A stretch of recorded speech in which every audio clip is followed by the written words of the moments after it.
notre mana pour le tourisme, l'avenir de notre Finnois.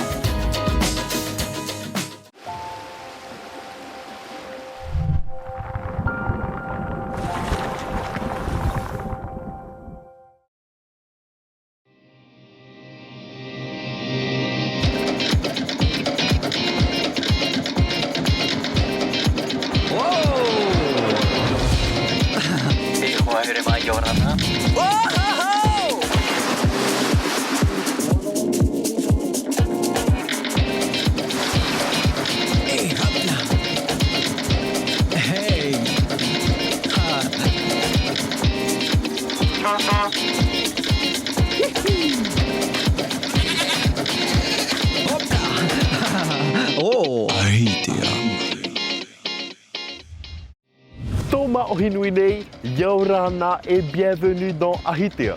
Je suis très heureux de vous retrouver pour cette deuxième saison de votre émission hebdomadaire consacrée aux métiers et aux activités du tourisme. Cette année, je vous propose 30 épisodes inédits avec des nouveautés et tout autant de belles rencontres riches en informations. Allez, on ne perd pas de temps. Cette semaine, je vous propose de découvrir le métier de guide accompagnateur suivi de sa rubrique Astuces. Votre rubrique Perspective sera consacrée au label Clé verte dans les établissements touristiques et nous irons demander aux influenceurs locaux de répondre au livre à question d'Ahitea. Waribatato, direction la découverte du métier de guide accompagnateur. Yoranatana. Jonathan, toi. Ça va? Ça va super, et toi ça va? Super. Alors, à ce qui paraît, tu vas apprendre le métier de guide accompagnateur. Oui, j'ai toujours rêvé de découvrir ce métier. Je te propose de venir avec moi aujourd'hui et on va découvrir ça ensemble. Ok, on y va. Bienvenue à tout le monde, je m'appelle Tanan Taoura TVT, j'ai 30 ans, je suis guide accompagnateur. Après une licence de droit, je me suis tourné vers le secteur du tourisme. J'ai travaillé dans un hôtel d'abord, à Moorea, et par la suite, avec le contact avec la clientèle, ça m'a encouragé à poursuivre dans la voie de guide. Et c'est ce que je fais actuellement. J'ai un petit dicton, c'est Ahireto et Finnois. Il me tarde de connaître le programme de cette belle journée en compagnie de Tana. Voilà, Tamantoa, bienvenue. C'est ici le bureau, c'est ici que je commence la journée. Alors que faisons-nous? Où allons-nous? Quel est le programme de la journée? Alors le programme aujourd'hui, c'est on va aller à l'aéroport récupérer les visiteurs. Ensuite, on va se diriger vers le marais de Paea. On aura une petite leçon de danse avec Titeina et après on va se restaurer à la plage tranquillement. Ah, super programme. Ok, ben, je vais récupérer mes informations et je te propose de te changer. On se retrouve à la voiture. Ok, on y va. C'est parti. Ni une, ni deux, je pars me vêtir d'un pario. J'ai hâte de rencontrer nos visiteurs et de leur faire partager la culture polynésienne. À l'aéroport de Faa, Tana me présente à une maman qui confectionne des colliers de fleurs. J'en choisis 3 pour nos touristes. Je pense que cette odeur de tiare Tahiti va beaucoup leur plaire. Voilà. Yorana, bienvenue à Tahiti. Merci. Alors voilà, on vous a prévu un super programme pour aujourd'hui. J'espère que vous êtes prêts. On y va? Allez, c'est parti. Suivez-moi. Et Ivan, notre chauffeur du jour, va nous conduire tout au long de la journée. Direction le marais Arhauhau à Paea, un des plus beaux marais de l'île de Tahiti. Ce lieu typiquement polynésien est chargé de mana. Pour ce premier arrêt, j'ai choisi le marais d'Arhauhau à Paea. Pourquoi c'est important d'emmener des touristes sur un marais? Parce que le marais, dans la société traditionnelle polynésienne, avait une place importante. C'était elle qui régissait en fait le pouvoir politique, le pouvoir social. Donc ça a vraiment un aspect culturel hyper important. Ok, on y va alors? On y va.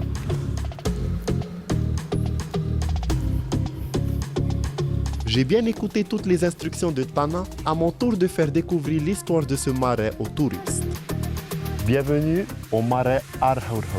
Le marais est un lieu où nos ancêtres, nos tupuna, faisaient des cérémonies, des rituels, des méditations et même des communications avec les dieux.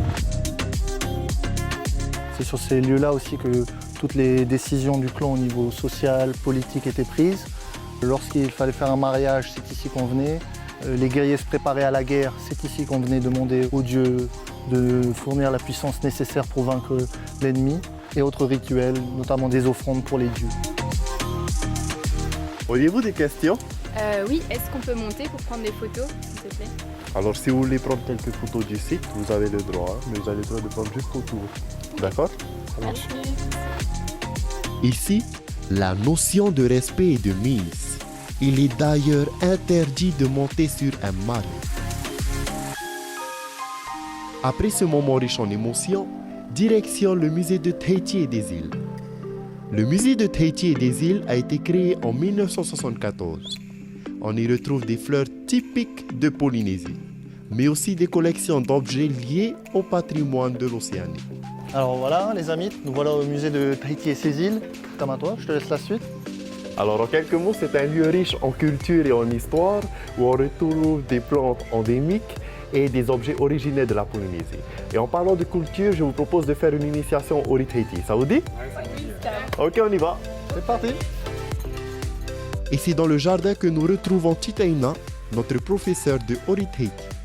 Elle va nous apprendre quelques pas de base. Mais avant, il faut avoir la tenue adéquate, un joli pario au motif polynésien.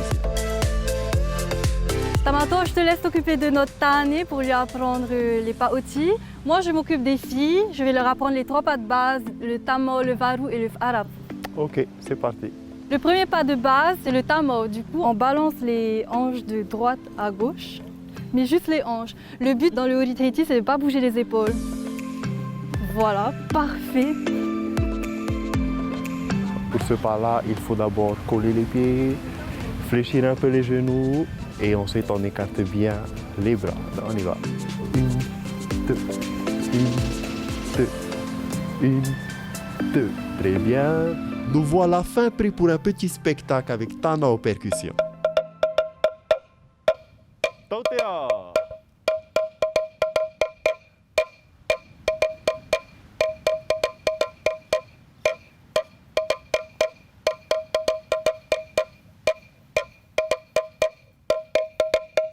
Ces pas de danse nous ont ouvert l'appétit. C'est parti pour la plage de Veiava située à Punaaouia. Tana a une dernière surprise pour nous. Chers amis, et pour clôturer cette étape, je vous propose de préparer et de déguster un merveilleux poisson cru, donc le plat emblématique de la Polynésie. Et en quoi le poisson cru est-il symbolique? Déjà, le poisson, c'est vraiment l'aliment de base du polynésien. Alors, accompagné de lait de coco, le coco est très utilisé aussi dans la cuisine polynésienne. Je vous propose chacun d'avoir des petites tâches et que Tamatoa, tu leur montres un petit peu cette préparation du poisson cru. D'accord, c'est parti. Pendant que je coupe le poisson, je confie aux touristes le soin de couper les légumes et de presser le lait de coco. On mélange le tout, notre poisson cru est fin prêt. Voici le moment que je préfère. Maintenant, il ne nous reste plus qu'à déguster notre poisson cru. Et comme on dit chez nous, Tamamete. tamamete tout le monde. Le poisson cru est vraiment un plat incontournable en Polynésie. Et c'est sur cette note savoureuse que je retrouve Tana pour un bilan de cette journée de découverte du métier de guide accompagnateur. Alors, Tamatoa, quel bilan tires-tu de la journée et que penses-tu du métier de guide accompagnateur? Alors merci beaucoup déjà parce que j'ai bien aimé cette journée car c'était dynamique et riche. Mais je trouve que ce métier nécessite beaucoup quand même de connaître son histoire, sa terre, son île et sa culture. Exactement, mais je pense que justement quand tu aimes ton île, tu vas forcément vouloir en découvrir plus sur elle et tu vas t'intéresser un peu à son histoire, à la culture et aux gens qui font qu'on vit au paradis. En fait. Marurumait Itana pour ce moment. Et t'es PRP, mon ami. Et si tu as besoin d'un guide accompagnateur, tu m'appelles, d'accord? Sans souci. Allez, on y va. On se retrouve tout de suite dans notre rubrique astuces afin d'avoir les informations pour être guide accompagnateur. Pour devenir guide accompagnateur en Polynésie française, il vous faut être titulaire du diplôme universitaire de guide touristique auprès de l'Université de la Polynésie française. Ce diplôme permet également de concevoir et de commercialiser des circuits touristiques en partenariat avec des hôtels et des pensions de famille.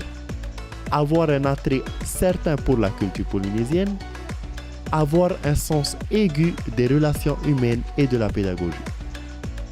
Pour toute information complémentaire pour devenir guide accompagnateur en Polynésie française, vous pouvez vous rapprocher de l'Université de la Polynésie française sur www.forco.upf.pf ou par téléphone au 40 80 38 77.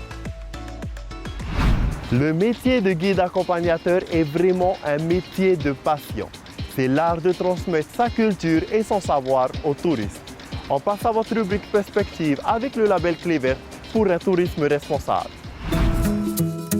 En Polynésie française, il existe plusieurs alternatives pour marier tourisme et environnement. Le label Clé Verte en fait partie. Cette appellation internationale permet de certifier que les hébergements et restaurants respectent l'environnement. Plus de 3000 établissements touristiques répartis dans le monde entier sont déjà concernés. En 2016, sa sensibilité environnementale pousse Vincent Morels, gérant de la pension La Plage à Punaouia, à s'engager dans une démarche de labellisation Clé Verte. Mais pour cela, il a fallu s'adapter. Il y a une multitude de petits gestes à réaliser. Par exemple, on n'utilise que des produits non chimiques à base d'enzymes pour nettoyer les chambres. On n'utilise que du savon non chimique au niveau des clients. On va avoir des conseils qu'on va donner pour les clients, comme par exemple de ne pas avoir une climatisation avec trop de degrés de différence par rapport à l'extérieur, éteindre les lumières quand ils partent. C'est que des petits gestes, mais simplement y penser. Et le fait de ne pouvoir travailler qu'avec des produits qui ne sont pas dangereux, c'est vraiment rassurant et agréable, à la fois pour les clients, à la fois pour le personnel et à la fois pour soi-même. Pour Vincent Morel, avoir une démarche environnementale avec le label Clé Verte l'a poussé à rationaliser ses achats, à optimiser ses coûts, sans compter l'impact qualitatif et positif auprès de sa clientèle. On s'aperçoit que quand on prend un produit écologique, la plupart du temps, in fine, il coûte moins cher que les produits chimiques. Donc ça a surtout un impact important au niveau des charges et au niveau de l'organisation de la pension. Ensuite, au niveau promotionnel, c'est un plus. Ça ne va pas nécessairement amener beaucoup de clients supplémentaires, mais par contre, les clients, à chaque fois qu'ils arrivent et qu'ils voient qu'on a cette démarche-là, ils disent « mais c'est super ». Et ils sont très contents à ce moment-là d'être dans une pension comme ça. La labellisation Clé Verte offre aux professionnels du tourisme l'opportunité d'avoir un accompagnement et des lignes directives pour les aider à respecter l'environnement. En Polynésie française, ce label est proposé par la CCISM qui fait le lien chaque année entre les gérants d'établissements touristiques et les auditeurs officiels en métropole. Le secteur du tourisme, en fait, c'est un secteur qui est fort en Polynésie, donc il nous semblait important de développer une action en faveur de ce secteur. Et en fait, on en est arrivé à choisir le label Clé Verte parce que non seulement il était bien représenté en Europe, qu'il était transposable assez facilement en Polynésie et qu'il était adapté aux plus petites structures. On trouvait que le label Clé Verte, il était bien fait en ce sens où il donne des outils, il donne des lignes directives vraiment claires sur comment mettre en place une démarche environnementale. Recours aux énergies renouvelables, compostage ou encore utilisation de produits d'entretien bio, tous font partie de la liste exhaustive du label qui en propose plus d'une centaine. Les établissements touristiques peuvent candidater de janvier à avril auprès de la CCISM pour obtenir ce label Clé Verte. Le label Clé Verte est un réel atout pour gérer son entreprise tout en respectant l'environnement. Belle initiative! Maintenant, voici votre nouvelle rubrique, le livre à questions d'Ahitea, avec des influenceurs locaux qui se sont prêtés au jeu des questions-réponses. Et on ouvre le bal avec Hiriata Milo, spécialiste de la culture. Yaorana, je m'appelle Hiriata Milo, je suis directeur de la culture et du patrimoine. Yaorana, bienvenue dans le livre à questions. Tourne les pages au gré de tes envies, mais je vais quand même les tourner au fur et à mesure qu'elles viennent. Ton île préférée au Fénois? Eh bien, Huahine. Je trouve que c'est la plus authentique et celle qui regroupe le plus de paysages de Polynésie française. Poisson cru ou fafarou? Évidemment poisson cru parce que je suis gênée par l'odeur du fafarou, mais je suppose qu'en me bouchant le nez, je pourrais en manger facilement. Ton expression locale préférée? Je ferai... C'est ce qui a donné le terme vihuihu et qui a ensuite évolué en fiou. Ton meilleur souvenir d'enfance au Fénois? Eh bien, Weimar. J'y allais tous les jours pour me baigner, pour me laver, pour y faire mes ablutions. Et je ne pourrai jamais oublier Weimar. Ta musique locale préférée? Je dirais le Kaina. Une chanson, certainement les chansons des Materangi. L'île que tu rêves de découvrir? Je dirais la Roya, au Tuamotu. Ton site touristique préféré? Je pense que je dirais à nouveau Weimar. Ton habit ou accessoire local préféré? Je vais dire Heiupo, la couronne de tête. Tatou or non tatou? Oui, tatou, bien sûr. Des fois que ma mémoire ferait défaut, j'aurai encore mon tatou pour me rappeler qui je suis. 3 mots pour définir le polynésien. Tura, respect, dignité, humilité. Autae pour son côté convivial, altruiste, avenant, réservé. 3 mots pour définir Tahiti et ses îles. Je pense que nous sommes un sanctuaire, peut-être le dernier sanctuaire de l'humanité au vu de toutes les difficultés qui sont vécues ailleurs, les guerres, les changements climatiques brutaux.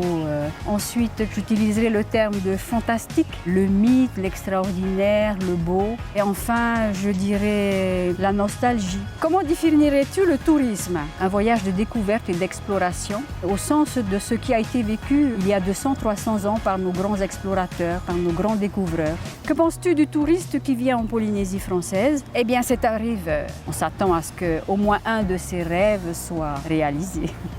Quel serait pour toi le métier de tes rêves dans le secteur du tourisme? Je dirais hôte, quelqu'un qui accueille, parce que c'est dans nos gènes. Si demain tu reçois un touriste chez toi, quel itinéraire lui ferais-tu faire? La veille, je le mènerai sur un de nos sommets emblématiques, Momrau ou Aurei. À l'aurore, lorsque le soleil se lève, il puisse appréhender l'île dans sa globalité. Une terre, un rocher au milieu d'un espace immense d'océan. En fin de matinée, je l'amènerai pour un petit parcours initiatique de purification dans les eaux de l'une de nos rivières. Si j'ai le temps, je l'amènerai à Weimar. Et puis pour finir la journée, j'aimerais bien le mener jusqu'à soit une association, soit une petite communauté locale qui pourra lui faire vivre un peu des traditions, une danse, un chant, une ambiance, un récit, une légende, un conte, qui ferme les yeux ensuite en s'endormant avec encore plus de rêves. Et puis voilà, je crois que j'ai fini le livre. Tamauto Oiho, apprends qui tu es. Et oui les amis, notre premier rendez-vous sur les métiers et activités du tourisme est terminé pour aujourd'hui, mais l'aventure Ahitea continue sur les réseaux sociaux. On se voit la semaine prochaine, parhei et farere atatu.